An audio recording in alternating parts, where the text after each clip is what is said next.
오늘 말씀은 사도행전 13장 44절에서 49절 말씀입니다. 그 다음 안식일에는 온 시민이 거의 다 하나님의 말씀을 듣고자 하여 모이니 유대인들이 그 무리를 보고 시기가 가득하여 바울이 말한 것을 반박하고 비방하거늘 바울과 바나바가 담대히 말하여 이르되 하나님의 말씀을 마땅히 먼저 너희에게 전할 것이로되 너희가 그것을 버리고 영생을 얻기에 합당치 않은 자로 자처하기로 우리가 이방인에게로 향하노라. 주께서 이같이 우리에게 명하시되 내가 너를 이방의 빛으로 삼아 너로 땅끝까지 구원하게 하리라 하셨느니라 하니 이방인들이 듣고 기뻐하여 하나님의 말씀을 찬송하며 영생을 주시기로 작정된 자는 다 믿더라. 주의 말씀이 그 지방에 두루 펴지니라. 아멘.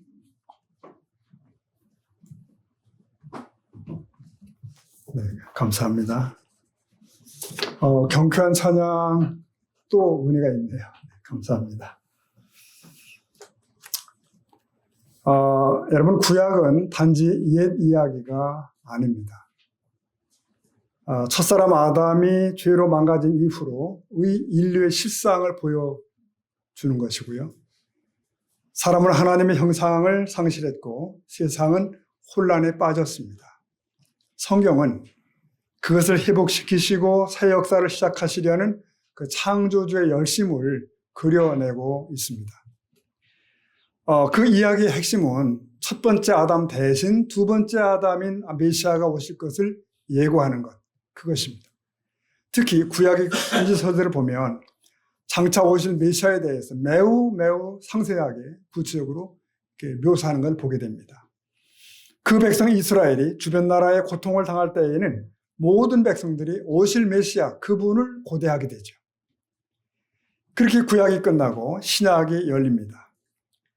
세례 요한이 나타나서 광야에서 외치게 되자 수많은 사람들이 몰려들게 됩니다.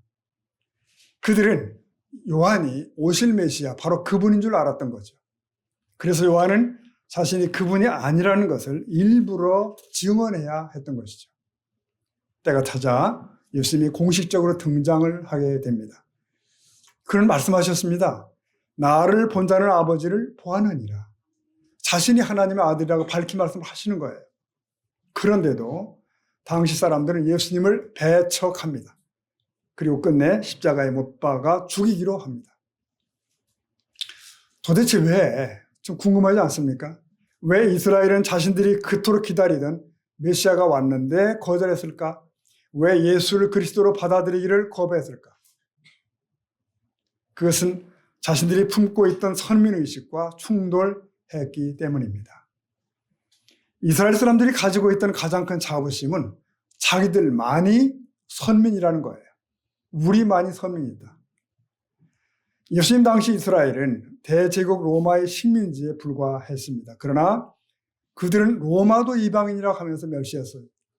심지어는 같은 팔레스타인 땅에 살고 있던 사마리아인들까지도 멸시했습니다. 자기가 다르다고 차별하여 개라고 불렀습니다. 이스라엘은 유다민족이라고도 불리우는데요.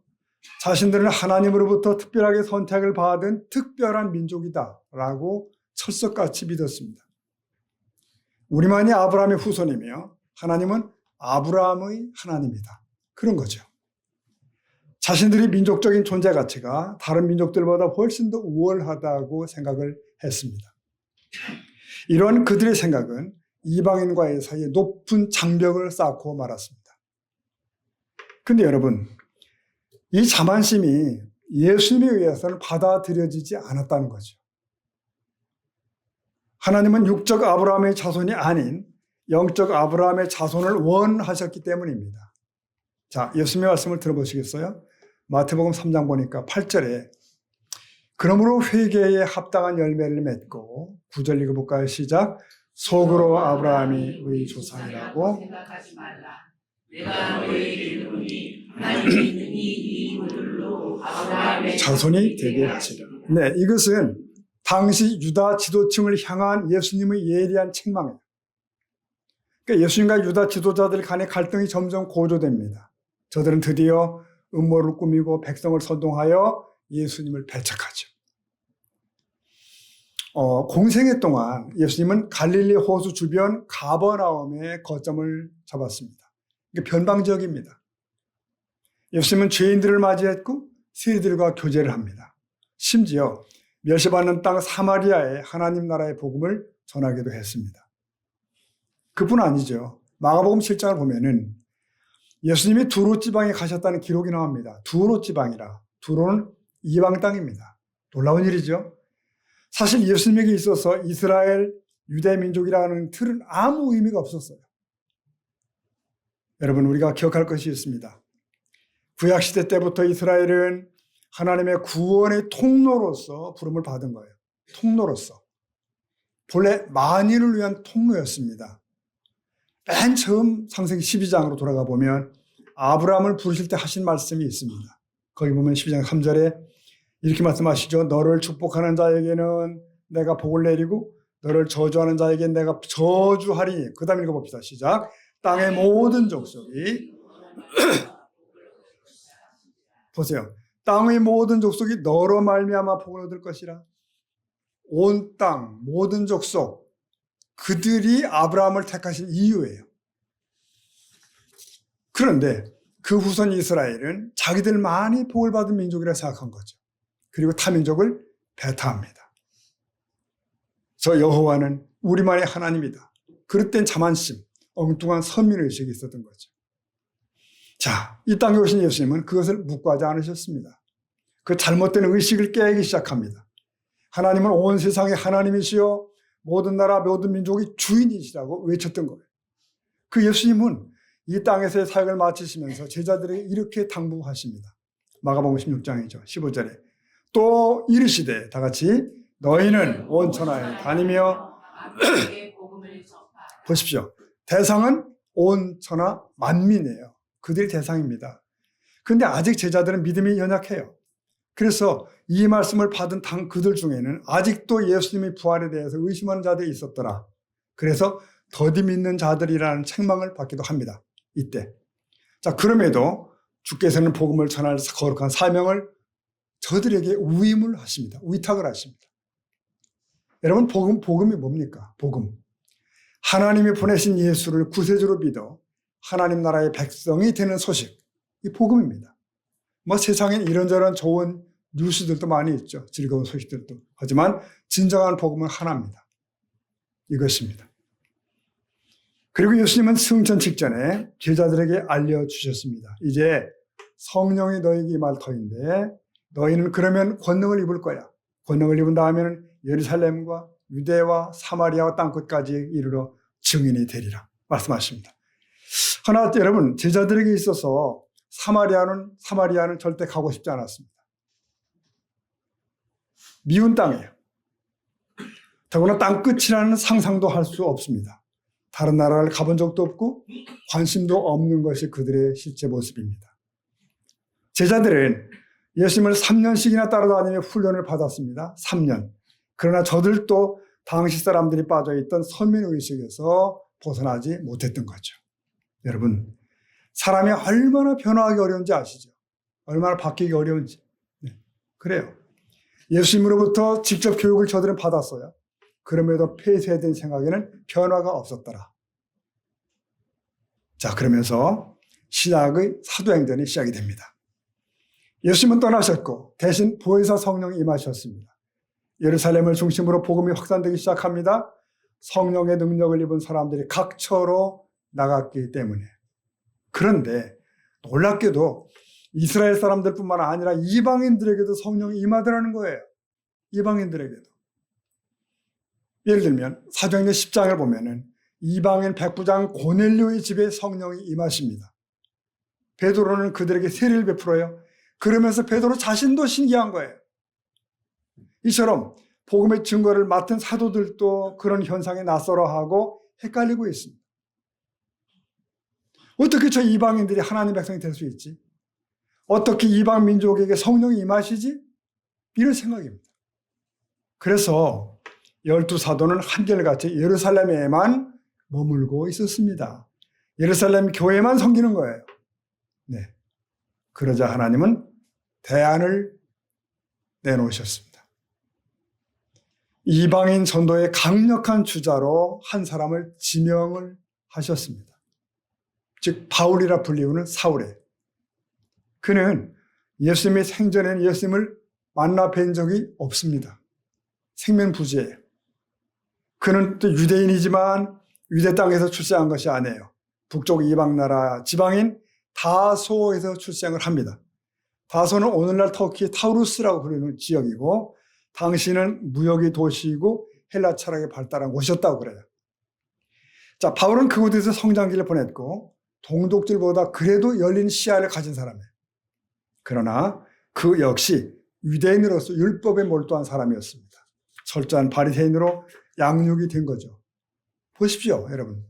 얼마나 절박하셨으면 주님은 친히 양육한 12사도가 아닌 또 다른 사도를 부르셨겠어요. 네, 여러분 이걸 뭐 야구로 말하면 핀치히터라고 그러나요? 등장한 거예요. 사도행전 9장을 보면 예수 믿는 자들을 잡으러 가는 사울을 보게 됩니다. 그는 여호와를 섬기는 길은 구약 율법에만 있다고 믿었어요. 철저히 선면의식으로 무장된 자예요. 그는 하나님을 위해 열심히 특심한 사람입니다. 그러나 예수가 구세주요 그리스도이라는 사실을 알지 못했던 거죠. 그는 몰라요. 어느 날 사울은 기독교인들을 잡으러 가던 도중에 주님의 부르심을 입습니다. 사울아, 사울아, 나는 네가 핍박하는 예수라. 그 소리와 함께 강한 광채에 눈이 멀게 되죠. 네. 그 후 사울이 다시 눈이 뜨게 되는데 이때 그의 영안도 열리게 되었습니다. 아, 예수 그리스도 그가 구약에 예고한 메시아요. 하나님의 아들이시구나. 그리고 이 복음은 온 세계 열방과 민족들에게 전해져야 되는구나를 깨닫게 된 거예요. 청년 사울은 수년 후에 사도 바울이 되었고 강력한 복음의 증인이 됩니다. 그 바울이 이방 땅에 있는 1세기 교인들에게 보낸 서신 가운데 이런 글이 있습니다. 자, 갈라디아 보니까요. 2장 18절에 읽어볼까요? 다 같이 시작. 베드로에게 역사하사 나를 네, 이런 말입니다. 자, 베드로는 할례자들을 전도하기 위해 그러니까 유다인을 구원하기 위해 사도를 부르셨다는 거예요. 그렇지만 나 바울은 이방인들을 구원하기 위해서 사도로 삼으셨다는 거죠. 여러분, 물건은 저마다 쓰일 때가 있고 사람도 사람마다 쓰임새가 있죠. 네. 그래서 사도행전의 중반 이후로는 사도 바울이 주인공처럼 등장합니다. 활약을 하죠. 거기엔 이방인 전도 얘기, 이방 땅에 교회들이 세워지는 얘기로 가득합니다. 드디어 우리는 본문 사도행전 13장에 도착했습니다. 길게 왔죠? 네, 13장입니다. 이 13장은 참 특별합니다. 여러분, 이방 땅에 세워진 1호 교회인 안디옥 교회가 한 위대한 일. 뭐죠? 바울과 바나바를 파송했더라. 그겁니다. 이 두 사람은 최초의 이방인을 위한 순회 전도자예요. 오늘로 치면 첫 선교사더라. 그런 뜻입니다. 첫 선교사. 그들은 구브로 섬을 거쳐서 소아시아 연안으로 갑니다. 모든 도시에서의 전도 전략은 동일했습니다. 우선 일단 유대인 회당에 들어가요.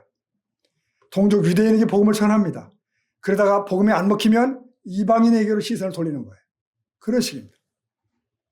당시 유대인들은 유대 땅뿐 아니라 지중해 연안의 각 나라에 흩어져 살고 있었습니다. 그들은 10가정만 있으면 회당을 세우는 거예요. 10가정만 있으면. 거기서 율법을 가르치고 신앙훈련을 하면서 유대 민족의 전통을 전수시키는 거예요. 여러분 아시죠? 마치 오늘날 우리 한국 민족들은 말이죠. 전 세계 어느 나라에 가든지 한인교회를 세워요. 한인들 있으면 한인교회가 있어. 네, 그렇습니다, 여러분. 본문 14절 이하에서는 바울팀이 전도 여행 중에 비시디아 지방의 안디옥에 이르러 생긴 일을 기록하고 있습니다. 13장 44절 보니까 그 다음 안식일에는 온 시민이 보세요. 거의 다 하나님의 말씀을 듣고자 하여 모였다. 보이시죠, 여러분? 네. 그러니까 바울의 설교가 성공적이었다는 거예요. 바울의 선교가 성공적이었다는 것입니다. 온 성이 떠들썩해요. 그리고 더 많은 무리가 바울의 설교를 듣기 위해서 어디로? 회당으로 몰려온 겁니다. 근데요, 어떤 일이 생겼을까요? 45절입니다. 읽어봅시다. 시작. 유대인들이 아무리 말할 것을 반박하고 비방하고 네, 이게 무슨 일입니까 도대체? 낯선 그 지역 주민들이 바울을 방해했더라. 그게 아니고요. 바울이 동족들이 오히려 시기하며 방해했더라. 네. 바울이 전하는 예수 복음을 반박하더라. 그겁니다. 왜요? 유대인들은 거기서도 자기네 율법과 전통을 철저히 추종하고 있었던 거예요. 그들은 바울의 설교가 자기 공동체에 심각한 도전이 된다고 생각했던 거죠. 고로 바울에 대해서 맹렬하게 저항하기 시작한 겁니다. 그들은 새로 형성되는 기독교인 신자들이 유대인 공동체를 위협하고 있다고 생각한 겁니다. 이상하죠, 여러분? 살아계신 하나님을 드러내야 할 유대인들이 회당에 모여서 오히려 하나님을 가로막고 있었다는 거예요. 네. 그 회당을 중심으로 뭉쳐있는 유대인들은 일종의 기득권층이었습니다. 이방인들이 하나님께 나오는 것에 장애가 되었던 것이죠. 이에 바울은 분노합니다. 의분이죠, 의분. 복음을 무가치한 것으로 여기는 유대인들을 책망한 거예요. 너희가 그러다가 멸망해도 너희의 책임이다. 주께서 나를 이방인 빛으로 삼아서 땅끝까지 구원하게 하셨다라고 외쳤던 겁니다. 여러분, 우리가 주목할 것은요, 이 유대인들은 오랜 세월 타향살이였습니다. 타향살이. 초라하죠? 그럼에도 여전히 대단히 자만심이 있었어요. 그러나 그것은 자신들에게 집중되었던 것이고 폐쇄된 민족의식이었어요. 여러분, 역사를 우리가 보면 그런 자세로 살던 그들은 타민족들의 미움을 지속적으로 받아온 거예요. 다른 나라의 미움. 그 대표적인 것이 바로 2차 세계대전 당시의 유대인 학살이잖아요. 홀로코스트. 독일의 만행이요. 나치 히틀러가 잘못한 일이죠. 그런데 그 배경에는 유대인들의 타민족에 대한 배타가 한 원인이 되었다는 것도 분명한 사실입니다. 여러분, 이스라엘을 선민으로 택하신 이유가 뭐죠? 저들을 먼저 부르신 이유가 뭐예요? 자기들끼리만 선민놀이 하라고 부른 거 아니라는 거죠. 선민놀이. 고린도후서 5장 19절 말씀 보면 이렇게 되어 있어요. 곧 하나님께서 그리스도 안에 계시사 세상을 자기와 화목하게 하시며, 다 같이 볼까요? 그들의 죄를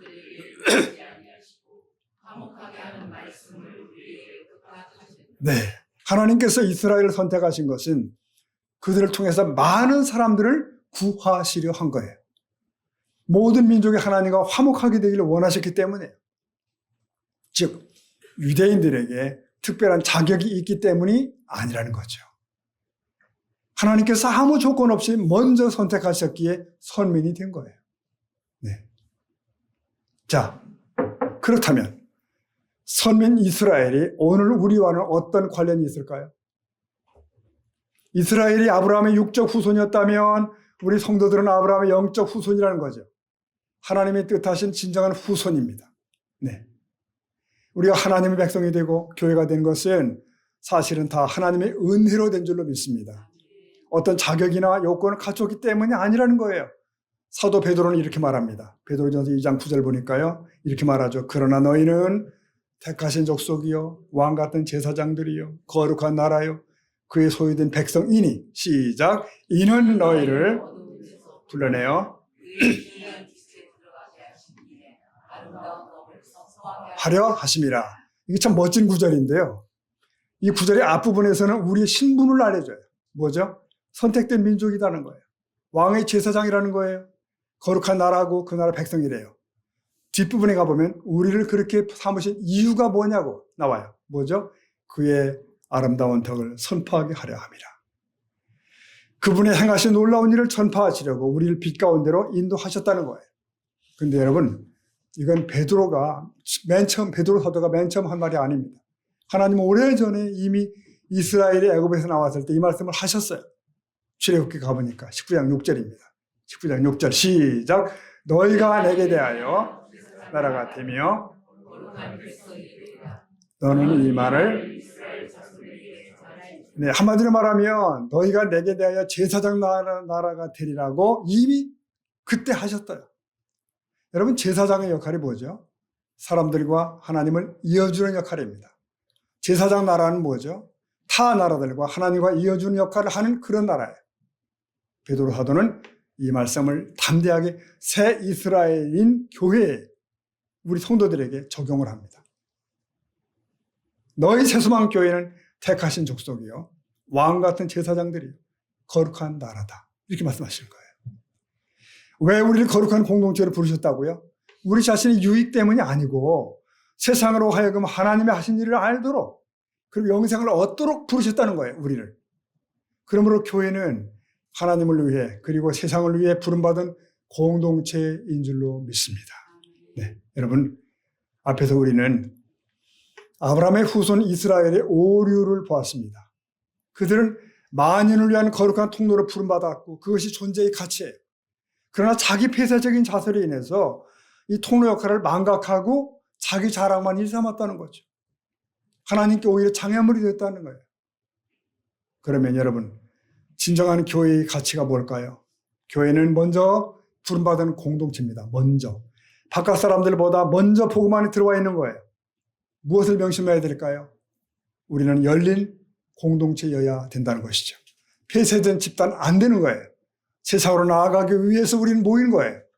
행여 우리는 과거 이스라엘처럼 그릇된 선민의식 가지면 안 되는 것입니다. 나는 너보다 선하니까. 우린 당신보다 나은 구원을 입었지. 그런 거 없어요. 교회가 자기네끼리 뭉쳐서 서로만 바라보고 말이죠. 바깥 세상에는 무관심하고 그러면 우리를 부르신 하나님의 뜻이 소멸되는 것입니다. 그러므로 교회는 마치 유대인 회당처럼 닫힌 집단이 되어서는 안 된다는 것이죠. 행여 교회가 세상의 장애물이 되어서는 안 되는 거예요. 성도들이 비신자들을 가로막는 자가 되어서도 안 되는 것입니다. 여러분, 우리 새소망교회는 예배하며 증거하는 공동체입니다. 물론 우리 모두가 전문적 복음 전도자는 아니에요. 그런 전도자는 직분자이고 은사 받은 자이겠죠. 그래서 신약에는 복음 전도자라는 말이 3번 나와요. 하나님은 모든 사람을 목사, 선교사, 교사로 부른 적은 없어요. 그러나 모든 성도를 그의 증인으로 부르셨습니다. 믿습니까, 여러분? 네, 우리가 복음을 전하고 드러내며 살아야 하는을 명령하신 거예요. 이렇게 보십시오. 여러분 잘 아시는 사도행전 1장 8절 보면은 오직 성령이 너희에게 임하시면 볼까요? 너희가 권능을 받고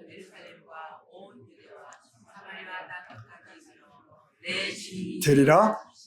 여기서 너희가 누굴까요? 너희. 네, 예수님의 제자들 플러스 거기 모인 성도들. 그렇죠. 그러니까 그들 모두에게 주님은 내 증인이라고 하시는 거예요. 내 증인. 이는 주님을 따르는 모든 자들에게 주시는 우선되는 명령입니다. 명령. 너희는 내 증인이라. 지상의 모든 교회는 세상 속에 보냄받은 하나님의 사신인 줄로 믿습니다. 교회 규모가 크든지 작든지 도시에 있든지 농어촌에 있든지 똑같은 사명을 안고 있습니다. 여러분, 우리 새소망교회는 처소를 이전한 지 이제 반년을 좀 넘겼죠. 네. 주의 은혜로 새 처소에서 안정을 회복하고 있습니다. 이제는 우리 교회 주변을 둘러봐야 되겠다. 내 주변을 살펴봐야 되겠다 싶어집니다. 먼저 선택받은 자의 의무가 뭐죠? 하나님을 드러내는 것입니다. 다시 베드로전서 2장 9절 보면은 이는 너희를 어두운 데서 불러내어 그의 귀한 빛에 들어가게 하신 이의 아름다운 덕을 어떻게 해요? 선포하게 하려 하십니다. 왜 불러내셨다고요? 하나님이 내게 행하신 놀라운 일을 다른 이들이 전하려고 입술로, 행위로, 삶으로. 여러분 여기 중요한 원리가 담겨 있죠.